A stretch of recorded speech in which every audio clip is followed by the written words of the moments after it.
അടുത്തതായി നമ്മെ അഭിസംബോധന ചെയ്യുന്നതിന് വേണ്ടി കോൺഗ്രസ് വാടാനപ്പള്ളി പഞ്ചായത്ത് നേതാവ് പ്രിയപ്പെട്ട KV സിദ്ദിഖിനെ ക്ഷണിക്കുന്നു.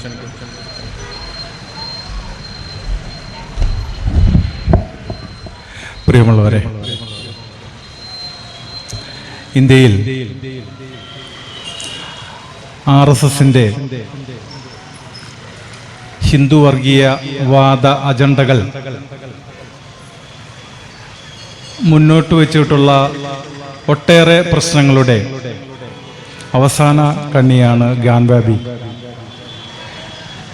ഗാൻവ്യാപി വിഷയത്തിൽ പരിവാർ സംഘടനകൾ എടുക്കുന്ന ഒരു ധൃതി ഇവിടെ മറ്റു വിഷയങ്ങളിൽ ഒന്നും നമ്മൾ കാണാത്തതാണ്. ഒരു കോടതി വിധി ഉണ്ടാകുന്ന അതേ സമയത്ത് തന്നെ വളരെ പെട്ടെന്ന് അവിടെ പൂജ മറ്റു കാര്യങ്ങളും അതുപോലെ ബോർഡും മാറ്റുന്ന ഒരു അവസ്ഥയിലേക്കാണ് സംഘപരിവാർ സംഘടനകൾ മുന്നോട്ട് പോകുന്നത്. അവർ ലക്ഷ്യം വെക്കുന്നത് എലക്ഷൻ പൊളിറ്റിക്സ് ആണ്. അതിൻ്റെ ഭാഗമായിട്ടാണ് ഇത്തരം പ്രവണതകൾ ഇന്ത്യയിൽ ഉടനീളം നടന്നുകൊണ്ടിരിക്കുന്നത്. അതിൻ്റെ ഒരു ചെറിയ ഭാഗം വലിയ വർഗീയവാദ രാഷ്ട്രീയം ചിലവാകാത്ത കേരളത്തിൽ പോലും ഇപ്പോൾ അടുത്ത ദിവസങ്ങളിലായിട്ട് കണ്ടുവരികയാണ്. തൃശ്ശൂരിലെ പുത്തൻപള്ളിയും ഗുരുവായൂരിൽ ചാവക്കാടിനടുത്തുള്ള പാലയൂർ പള്ളിയും മുമ്പ് ക്ഷേത്രങ്ങളായിരുന്നു എന്ന അജണ്ട മുന്നോട്ട് വെച്ചാണ് സംഘപരിവാർ രാഷ്ട്രീയം കേരളത്തിലും മുന്നോട്ട് പോകുന്നത്. ഇതെല്ലാം ഒരു രാഷ്ട്രീയ ലക്ഷ്യം വെച്ചുകൊണ്ടുള്ള ഒരു പ്രത്യേക മതവിഭാഗങ്ങളെ ആക്രമിക്കുന്ന രീതിയിലാണ് സംഘപരിവാർ രാഷ്ട്രീയം മുന്നോട്ട് പോകുന്നത്. ഇത് തുറന്നു കാട്ടേണ്ടതാണ്. ISMനെ പോലുള്ള സംഘടനകൾ അതൊരു മതേതര ലക്ഷ്യം അല്ലെങ്കിൽ മതേതര പ്ലാറ്റ്ഫോം ഉണ്ടാക്കി ഇത്തരം അനീതികൾക്കെതിരെ മുന്നോട്ട് വരുന്ന കാഴ്ചയാണ് നമ്മൾ കണ്ടുകൊണ്ടിരിക്കുന്നത്. രണ്ടു തരം ഭരണാധികാരികളെ കുറിച്ച് ഞാൻ നിങ്ങളുടെ മുന്നിലേക്ക്, നിങ്ങളുടെ അറിവിലേക്കായി പറയാം.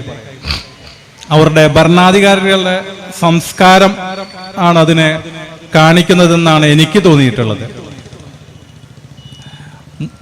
മുസ്ലിം മത അധിഷ്ഠിതമായി ഭരിക്കുന്ന UAE-യിൽ ക്ഷേത്രം പണിയുന്നതിനായി 25 ഏക്കർ ഭൂമി നൽകിയ ഭരണാധികാരിയും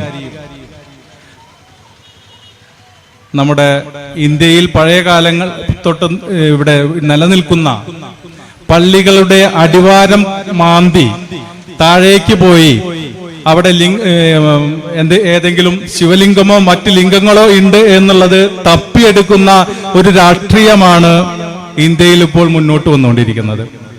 ഇത് നമുക്ക് മനസ്സിലാവുന്നത് ഇത് ഭരണാധികാരികളുടെ സംസ്കാരമാണ്. എന്തായാലും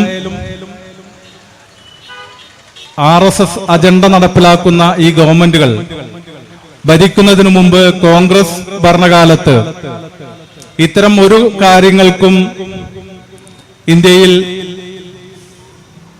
കൂടുതൽ ഇടം നേടാൻ കഴിഞ്ഞിട്ടില്ല. അതാണ് 1991 നരസിംഹറാവുവിന്റെ ഗവൺമെന്റ് കാലഘട്ടത്തിലാണ് ഇന്ത്യയിൽ ഏതൊക്കെ മതങ്ങളുടെ ആരാധനകൾ നിലനിന്നിരുന്നു ആ സ്റ്റാറ്റസ് കോ നിലനിർത്തി മുന്നോട്ട് പോകാനുള്ള നിയമനിർമ്മാണം നടത്തിയ ഒരു സ്ഥലമാണ് ഇന്ത്യ. അവിടെയാണ് ഇപ്പോൾ RSSന്റെ സംഘപരിവാർ രാഷ്ട്രീയം പല പള്ളികളെയും മറ്റും പേരുമാറ്റലും അവിടെ പൊളിക്കലും മറ്റു കാര്യങ്ങളിലേക്കൊക്കെ മുന്നോട്ട് പോയിക്കൊണ്ടിരിക്കുന്നത്. എന്തായാലും ഈ ഇലക്ഷൻ പൊളിറ്റിക്സിനെതിരെ ISM നടത്തിയ ഈ മതേതര കൂട്ടായ്മയ്ക്ക് എല്ലാവിധ ഭാവുകങ്ങളും ആശംസകളും നേരുകയാണ്. ഞാൻ എൻ്റെ വാക്കുകൾ ഉപസംഹരിക്കുന്നു.